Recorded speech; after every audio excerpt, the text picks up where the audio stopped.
Mislil sem, da ne bom preživel teh bučnih besed, ki so v veliki meri resnične, ampak upam, da ne bo ostalo samo pri besedah.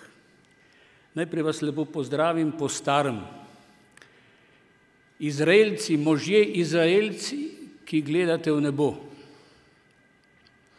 In da ne bom krivičen do ženskega spola, bom pozdravil tudi močne žene Izraela. Mislim, da jih je kar precej tudi tukaj.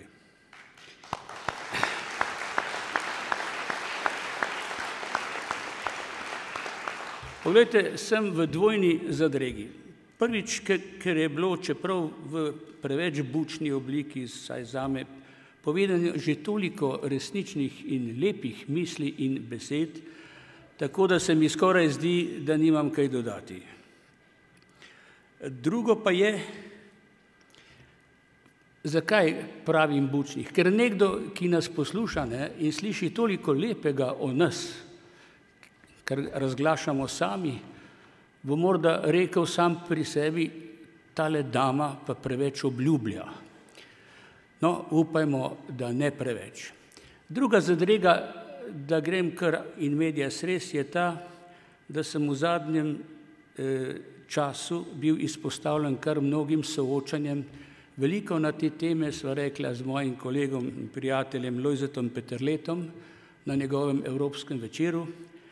Potem pa se je še pojavil novinar od Reporterja, gospod Kršinar, in mi izpulil najbolj zanimive misli, tako kot čebeli želo, tako da nimam danes skoraj s čim pičiti.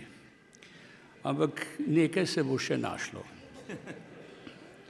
Bom šel na besedo, ki sem jo slišal tule iz Argentine. Ne vem, kdo je napisal tisto intervencijo, ni bila slaba. Notri je bila pa beseda boli. Zdi se mi, da to prihaja iz španske sfere. Veliki Miguel de Unamuno je izrekel sredi državljanske vojne: boli me Španija, me duele España. No in po njem so to prevzeli mnogo. Tako da lahko rečem tudi danes jaz sam skupaj z vami: boli me Slovenija. Pazite na akcent. Ne boli me Slovenija.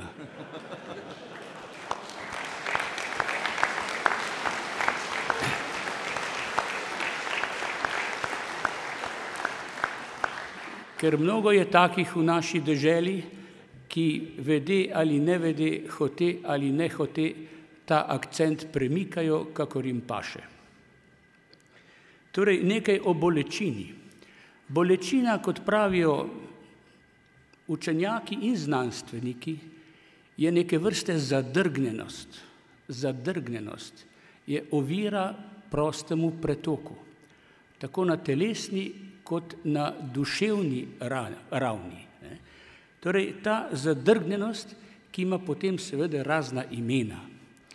Na duševni ravni jo radi doživljamo kot krivico. Krivica boli, to vemo vsi. Boli, tega si pa ne maramo priznati, tudi resnica, zlasti, kadar je ne maramo priznati sami sebi. To je pa tista tiha bolečina, ki se lahko razvije do največjih potvorb. Mislim, da smo dolžni razvozlati, razdrgniti to zatesnjenost na obeh nivojih, pri drugih in pri sebi. Jaz sem znan po tem, da vedno malo bolj brskam po sebi, s tem lažje prizadenem tudi drugi, ki tega ne marajo. Ampak mislim, da mora krščanska demokracija obvladati tudi to umetnost, tudi to spretnost samoanalize, pogleda vase, pogleda nazaj in priznavanje lastnih napak in krivde.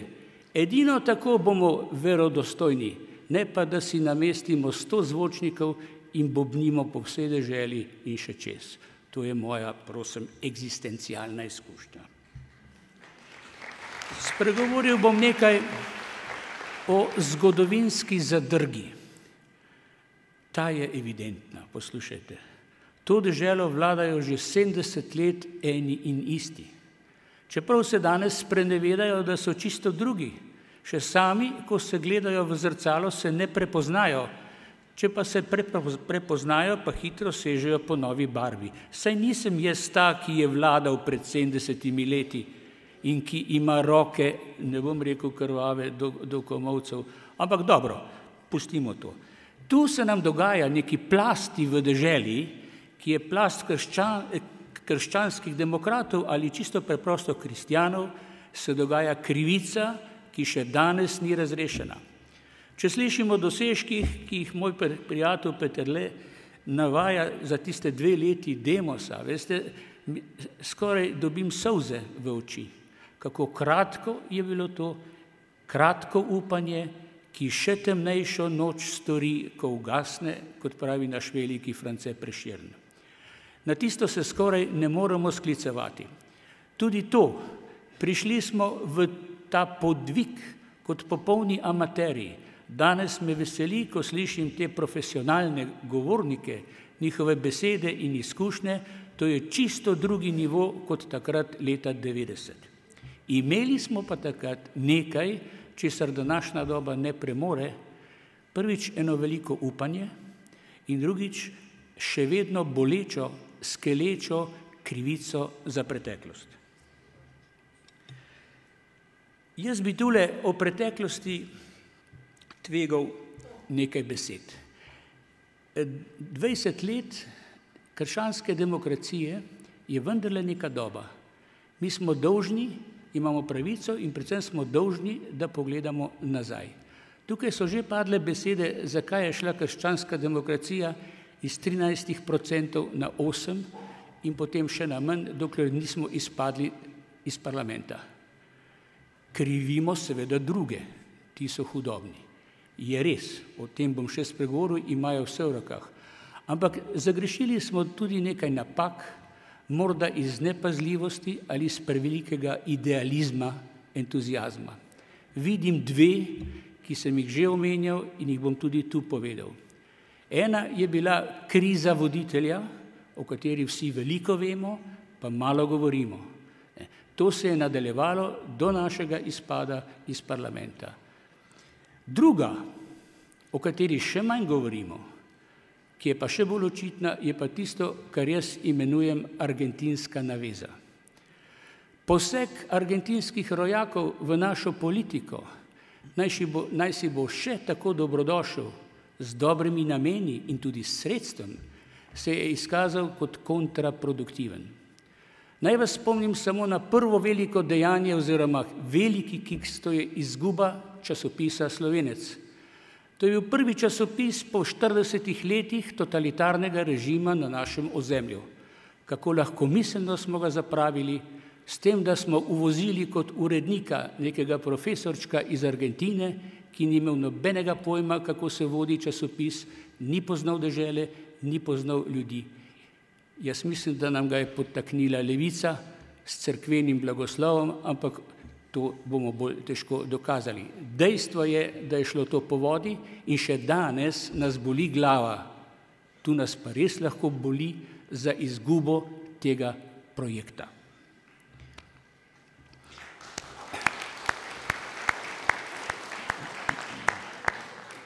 Temu ni kaj ploskati, ampak ste pač tako vajeni, ne? No, drugo je vloga dr. Bajuka, ki mu bomo postavili ali so mu že postavili spomenik.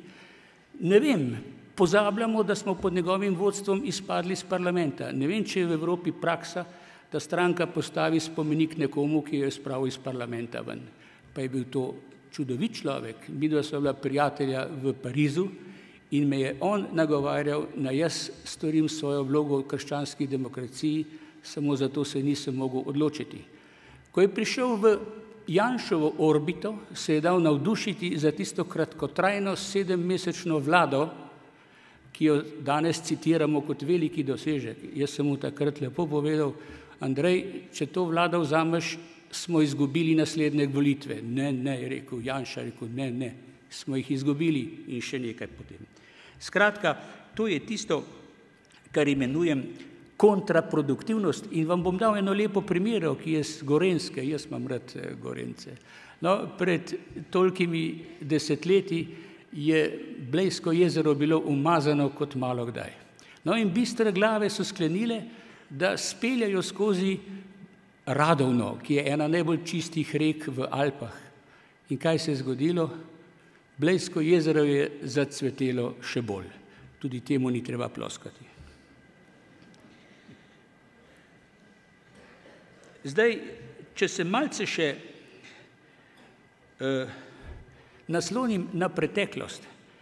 To je bližnja preteklost, ampak slovenska krščanska tradicija in demokratska tradicija premore tudi daljšo. To, o kreku vsi nekaj vemo, poznamo tudi iz 19. stoletja, ko so se začele organizirati krščanske množice.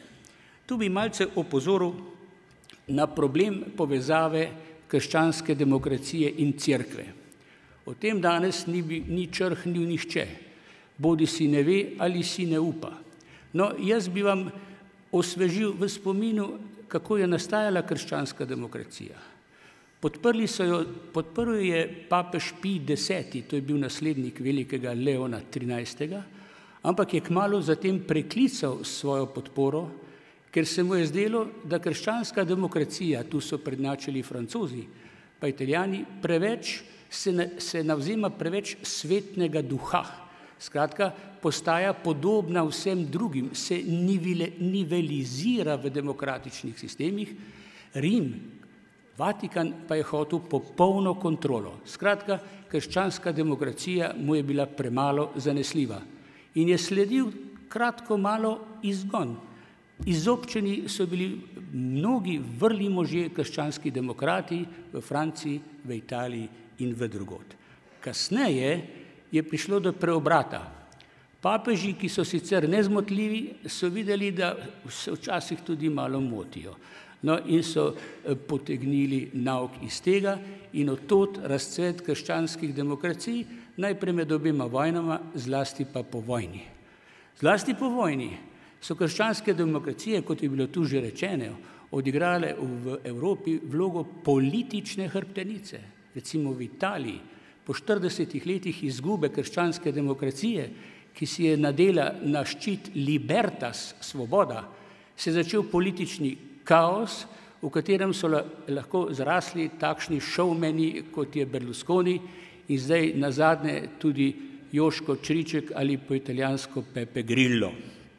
In teh čričkov, veste, ta populizem, to je prihodnost Evrope. Ali bojimo se, da je ravno to prihodnost Evrope, ker ni neke resne, trezne stranke s krščanskimi koreninami in tu dajem prav vsem, ki so jo hvalili, to je za nas izguba ravnotežja. K sreči je tu, kot je bilo tudi že rečeno, še Nemčija z Angelo Merkel, na katero naši pridno pljuvajo in tu jim sline ne bo nikdar zmanjkalo. Torej, krščanska demokracija premore svojo politično, pa tudi duhovno platformo. Jaz sem na to opozoril, kot je citiral že moj čisleni prijatelj Lojze Peterle, v svojem govoru Ora et labora v Stični. In sem užalil, kot je tudi on povedal, obe strani. Tisto, ki premalo moli in tisto, ki premalo dela. Ali nič ne moli, ali nič ne dela, ali pa vse pomešano. Torej, takrat so pljuvali, sline se najde vedno dovolj, po kulturnem ministru z vsemi sredstvi in nisem uspel dopovedati, saj mi niso dali niti prilike, niti časa, kako se to zamisli, ta veliki binom, ki je temelj zahodne civilizacije. To je, poglejte, z drugimi besedami, povezava notranjega in zunanjega človeka. Notranjega in zunanjega človeka. In v to smer notranjosti, v to smer personalizma, da cela družbena stavba, pa duhovna stavba, temelji na osebi, v to smer, vidite, si lahko čestitamo, današnja doba vendarle hrabro koraka. Tu ne bi omenjal velikega filozofa, ki slavi letos 200-letnico rojstva, torej Sørena Kierkegaarda, ki je za svojo deželo pred 200 leti izjavil, da 1 milijon kristjanov so kot eden. Lahko bi rekel tudi za Slovence isto. Če pa zraven še en posamičnik, sta pa to 2. Sapientisat, naj razmisli, kdor more. Torej, ta ora et labora, ki vzpostavlja kompletnega človeka, se mi zdi, da bo paspor za prihodnost Evrope. Vse drugo bo ali kaos, ali totalitarnost, ali pa nič, kot bi radi nekateri imenitni filozofi. Rekel sem totalitarnost. Poglejte, o tem čivkajo že vrabci in je res tako. Oni ali uni, jih bom imenoval, kot jih vsi imenujemo, imajo v roki vse. Imajo banke, imajo mass media, časopise, televizijo, šport, kulturo, za bordele, ne vem, ker nimam kontrole. Skratka, vse. Ampak nimajo še vsega. Oni bi hoteli še nekaj več. Hoteli bi še moralni prav. No, jaz sem imel priliko, da sem napisal nekaj o knjižici znamenitega izraelskega filozofa, zdaj že mrtev Husserl, ki je napisal knjigo o ogorčenih. Tudi ta beseda je španskega porekla, indignados. Tudi Miguel de Unamuno jo že uporablja. Skratka, ti naši ljubi oblastniki, ki so zajahali vse, bi radi zajahali tudi moralno ogorčenje dežele. In od tod smo imeli te vstajnike, ki so bolj ali manj plačani sindikalisti, ki so pač izgredniki, ki dobijo malico ali še kaj v žep. Skratka, plačano ogorčenje. Poslušajte, pa to je kontradikcijo in adjekto. Kdaj je bil še kdo plačan za svoje ogorčenje?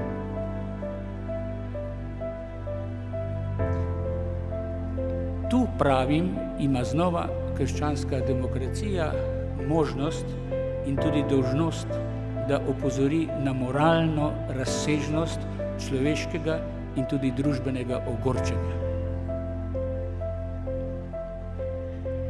Torej, to je seveda sklop besed in idej ali v bistvu pomanjkanja idej. To, kar jaz najbolj očitam tej naši ljubi levici, ima vso pravico, da postavi svoje strukture in da nam vlada, ampak vlada brez idej, veste, s takimi poceni populističnimi sredstvi, to je na kratko in na dolgo roko zločin proti ljudstvu in proti posameznikom.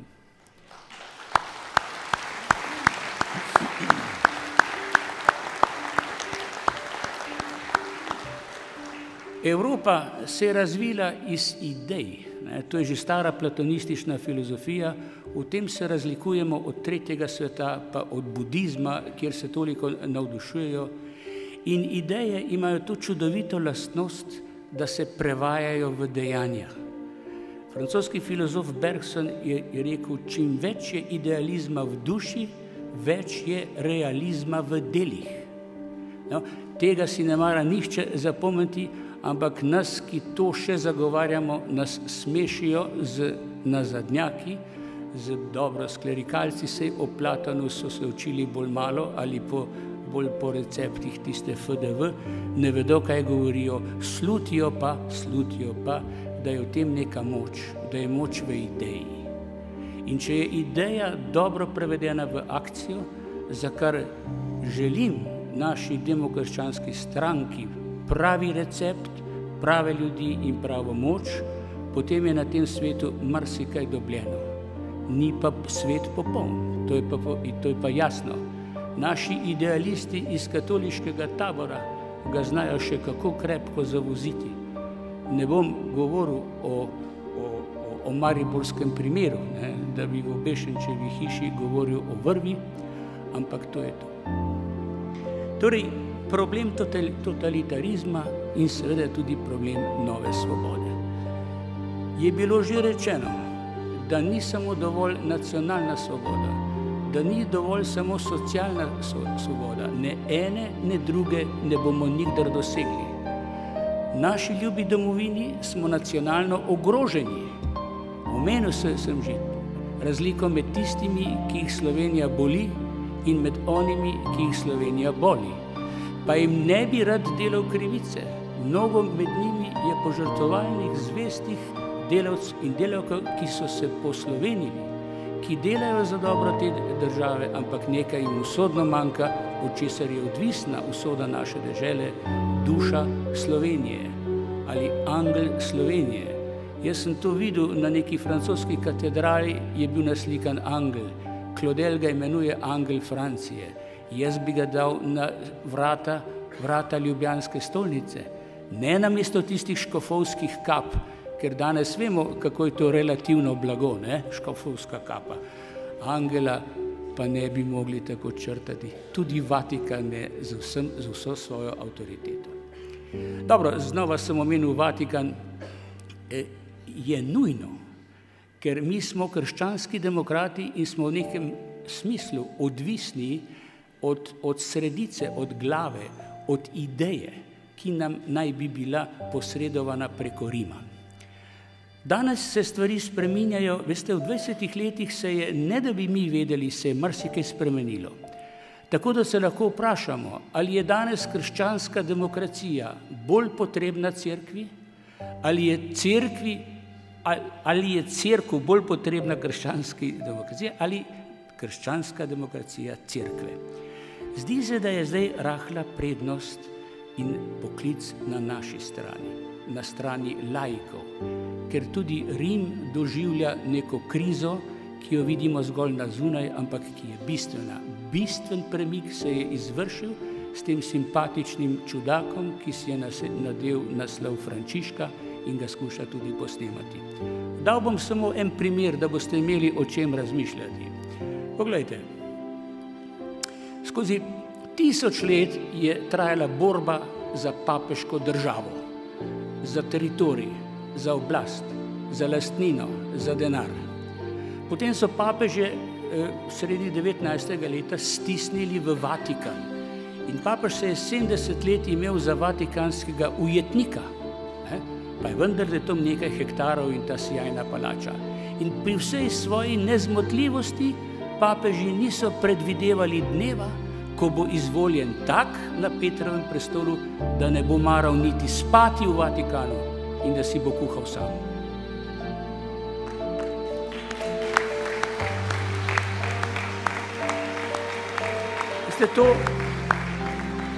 To je velik podatek za tistega, ki misli. To je večji premik, kot recimo, če mi povedo, da je danes na svetu 1 200 milijonov katoličanov ali kristjanov, vse je vseeno. Če so vsi po enem kopitu in manjka tisti posamečnik, o katerem govori Kierkegaard, ne bo to vse skupaj nič. Ampak ta podatek, ta premik v razvoju nam pa daje upanje. In s takim partnerjem v središču se bomo mi, ki smo recimo periferija, lažje pogovarjali. Dajal nam bo upanja, mi bomo pa njemu dajali pogum v akciji in v zvestobi. Ker govorimo o novi evangelizaciji, ampak smo stalno na tem, da pademo v stare revanšizme, v stare obračune.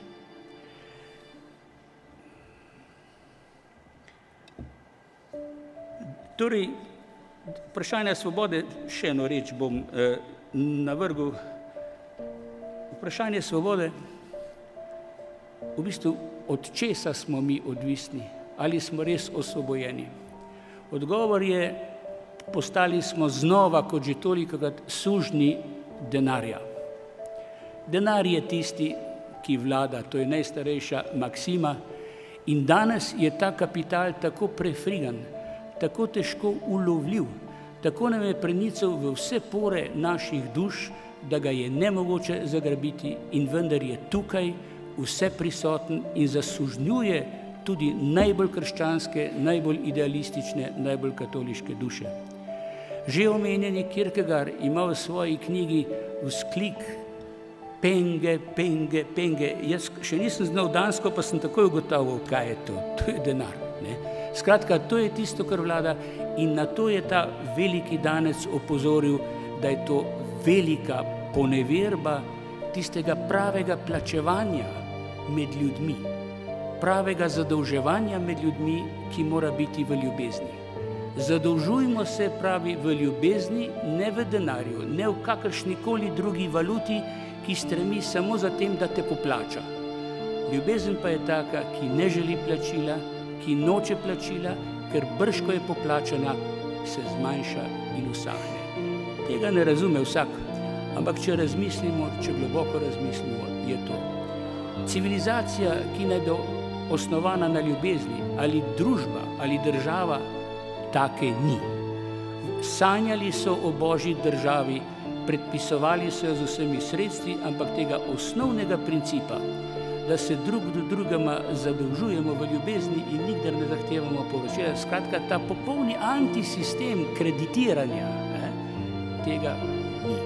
In morda nikdar ne bo, ampak mislim, da moramo o tem vsaj sanjati, vsaj razmišljati, če ne drugače takrat, ko nas ta prekleti denar udari po glavi.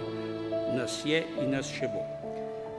Torej, bom zaključil, saj bi imel še kaj, ampak sem postal tako benevolenten in blag, ko vas gledam, da ne bom več karal nikogar.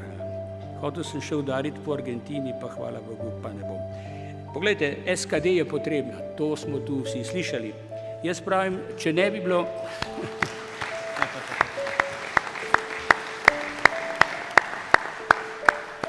Če ne bi bilo SKD, pravim, danes bi si jo morali izmisliti, ker je to zdaj res drugačna situacija kot takrat, ko smo išli iz komunizma in še nismo vedeli who is who in predvsem nismo spregledali še naših prijateljev in naših soigralcev v Demosu in drugi, smo se zanašali malce preveč na nje.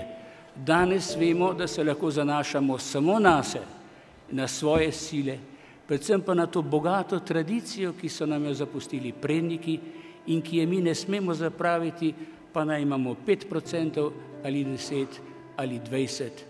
Slišali ste za priliko o gorčičnem zrnu v evangeliju. Lahko, da je naša stranka podobna temu, ima pa vse upanje, da zraste v mogočno drevo, kamor bodo sedale ptice in prepevale slavo Božjo. Toliko.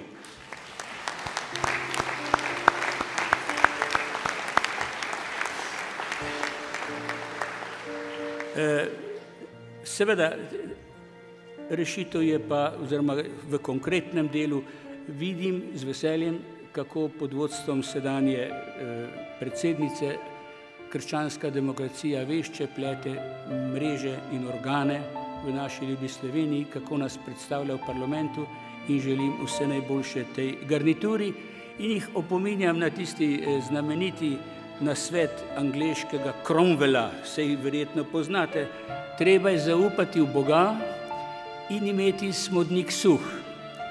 In glede na to, da smo na robu štajerske dežele, bom rekel, in imeti grlo mokro.